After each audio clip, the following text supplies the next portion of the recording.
Hello friends, welcome to Srishti's kitchen. ಇವತ್ತಿನ ರೆಸಿಪಿಯಲ್ಲಿ bread ಆಮ್ಲೆಟ್ನ ಹೇಗೆ ಮಾಡೋದು ಅಂತ ನೋಡೋಣ ಬನ್ನಿ. ಎಲ್ಲರಿಗೂ ಗೊತ್ತಿರೋವಂಥ ರೆಸಿಪಿನೇ ಅಲ್ವಾ, ಆದರೆ ನಾನು ಹೇಗೆ ಮಾಡ್ತೀನಿ ಅನ್ನೋದು ನಿಮ್ಮೊಟ್ಟಿಗೆ ಶೇರ್ ಮಾಡ್ಕೊಳ್ತಾ ಇದ್ದೀನಿ. ಹಾಗಿದ್ರೆ ತಯಾರಿ ವಿಧಾನ ಎಲ್ಲ ನೋಡೋಣ ಬನ್ನಿ. ನಾನಿಲ್ಲಿ ಒಂದು 6 ಮೊಟ್ಟೆಯನ್ನು ತೊಗೊಂಡಿದ್ದೀನಿ. ಅದನ್ನು ಈ ರೀತಿಯಾಗಿ ಹೊಡೆದು ಮಿಕ್ಸಿಂಗ್ ಬೌಲ್ಗೆ ಸೇರಿಸ್ಕೊಂಡಿದ್ದೀನಿ. 6 ಮೊಟ್ಟೆಯಿಂದ ನಾವು 4 ಬ್ರೆಡ್ ಆಮ್ಲೆಟ್ನ ಈಸಿಯಾಗಿ ಮಾಡ್ಕೋಬೋದು. ಈಗ ಇದಕ್ಕೆ ಸಣ್ಣದಾಗಿ ಕಟ್ ಮಾಡಿಟ್ಕೊಂಡಿರೋವಂಥ ಈರುಳ್ಳಿ ಅಂದರೆ 2 ಈರುಳ್ಳಿನ ಸೇರಿಸ್ಕೊಳ್ತಿದ್ದೀನಿ. 1 ಟೊಮ್ಯಾಟೊ ಕಟ್ ಮಾಡಿರೋವು, 1 ಹಸಿರು ಮೆಣಸಿನ್ಕಾಯಿ, ಸ್ವಲ್ಪ ಕೊತ್ತಂಬರಿ ಸೊಪ್ಪು.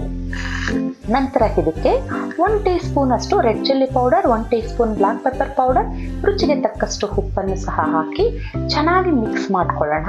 ಅಂದರೆ ಈ ರೀತಿ ನೊರೆ ಬರೋವರೆಗೂ ಮಿಕ್ಸ್ ಮಾಡ್ಕೊಳ್ಳಿ. ಈಗ ನಾನು ಬ್ರೆಡ್ ರೋಸ್ಟ್ ಮಾಡಲಿಕ್ಕೆ ಒಂದು ಕಡೆ ಹೆಂಚು ಕಾಯ್ಲಿಕ್ಕೆ ಇಟ್ಟಿದ್ದೆ. ಹೆಂಚು ಬಿಸಿ ಆಗಿದೆ. ಅದರ ಮೇಲೆ 1 ಟೀ ಸ್ಪೂನ್ ಅಷ್ಟು ಬಟರ್ನ ಸೇರಿಸ್ಕೊಂಡು ಬ್ರೆಡ್ಡನ್ನು ರೋಸ್ಟ್ ಮಾಡ್ಕೊಳ್ಳೋಣ. ಬ್ರೆಡ್ ಹಸಿಯಾಗಿ ಹಾಕೋದಕ್ಕಿಂತ ಈ ರೀತಿ ರೋಸ್ಟ್ ಮಾಡ್ಕೊಂಡು ಹಾಕೋದ್ರಿಂದ ಒಳ್ಳೆ ಕ್ರಿಸ್ಪಿಯಾಗಿರುತ್ತೆ ನಮಗೆ ಒಳಗಡೆ ಬ್ರೆಡ್. ಈಗ ಇನ್ನೊಂದು ಕಡೆ ಹೆಂಚು ಕಾಯ್ಲಿಕ್ಕೆ ಇಟ್ಟಿದ್ದೆ. ಹೆಂಚು ಬಿಸಿ ಆಗಿದೆ. ಅದ್ರ ಮೇಲೆ ಈ ರೀತಿಯಾಗಿ ಎಗ್ ಮಿಕ್ಸ್ಚರ್ನ ಸೇರಿಸ್ಕೊಳ್ಳೋಣ. ಹೆಂಚು ಎಷ್ಟಿದೆಯೋ ಅಷ್ಟು ಸ್ಪ್ರೆಡ್ ಆಗೋವರೆಗೂ ನೋಡ್ಕೊಳ್ಳಿ. ಅದ್ರ ಮೇಲೆ ಸ್ವಲ್ಪ ಎಣ್ಣೆನ ಸೇರಿಸ್ಕೊಳ್ಳಿ. ಸ್ಟವ್ ಮೀಡಿಯಂ ಫ್ಲೇಮಲ್ಲಿ ಇರಬೇಕು, ನೆನಪಿರಲಿ. ಈಗ ರೋಸ್ಟ್ ಮಾಡಿಟ್ಕೊಂಡಿರುವಂಥ ಬ್ರೆಡ್ಡನ್ನು ಈ ರೀತಿ ಮಧ್ಯದಲ್ಲಿ ಇಡೋಣ. ಬ್ರೆಡ್ಡನ್ನು ಇನ್ನೊಂದು ಕಡೆಗೂ ತಿರುಗಿಸಿ ಹಾಕೋಣ. ಈಗ ನಮಗೆ ಆಮ್ಲೆಟ್ ಇಲ್ಲಿ ಸ್ವಲ್ಪ ಕುಕ್ ಆಗಿದೆ, ಅಂದರೆ 80% ಕುಕ್ ಆಗಿದೆ.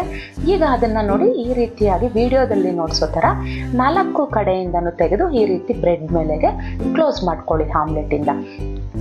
ಈಗ ಇದನ್ನ ಇನ್ನೊಂದು ಕಡೆಗೆ ತಿರುಗಿಸ್ಕೊಳ್ಳೋಣ.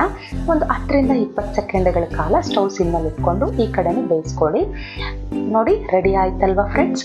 ಇದೇ ರೀತಿಯಾಗಿ ಒಂದೊಂದೇ ಆಮ್ಲೆಟ್ನ ಹಾಕ್ಕೊಂಡು ಮಧ್ಯದಲ್ಲಿ ಬ್ರೆಡ್ಡನ್ನು ಇಟ್ಟು ಈ ರೀತಿಯಾಗಿ ಬ್ರೆಡ್ ಆಮ್ಲೆಟ್ನ ರೆಡಿ ಮಾಡ್ಕೊಳ್ಳೋಣ. ಇಷ್ಟೇ ಫ್ರೆಂಡ್ಸ್, ಸಿಂಪಲ್, ಎಲ್ಲರೂ ಮಾಡ್ಕೋಬೋದು. ಬ್ಯಾಚುಲರ್ ಸಮೇತನೂ ಟ್ರೈ ಮಾಡಿ, ತುಂಬ ಚೆನ್ನಾಗಿ ಬರುತ್ತೆ. ತುಂಬ ನಿಮಗೆ ಇಷ್ಟನೂ ಆಗುತ್ತೆ. ಟೇಸ್ಟು ಸಹ ಅಷ್ಟೇ ತುಂಬ ಚೆನ್ನಾಗಿರುತ್ತೆ. ಇಷ್ಟ ಆಯ್ತಲ್ವಾ ಫ್ರೆಂಡ್ಸ್ ನಿಮಗೆ ನಾನು ಮಾಡಿದ ಬ್ರೆಡ್ ಆಮ್ಲೆಟ್? ಹಾಗಿದ್ರೆ ನೀವು ಟ್ರೈ ಮಾಡಿ ಹೇಗೆ ಬಂತು ಅಂತ ನನಗೆ ತಿಳಿಸಿ. ನಿಮ್ಗೆ ಇನ್ನೂ ಇಷ್ಟ ಆಗಿದ್ದಲ್ಲಿ ನನ್ನ ಚಾನಲ್ಗೆ ಒಂದು ಲೈಕ್ ಮಾಡಿ, ಶೇರ್ ಮಾಡಿ, ಸಬ್ಸ್ಕ್ರೈಬ್ ಮಾಡಿ. ಶುಭ ದಿನ.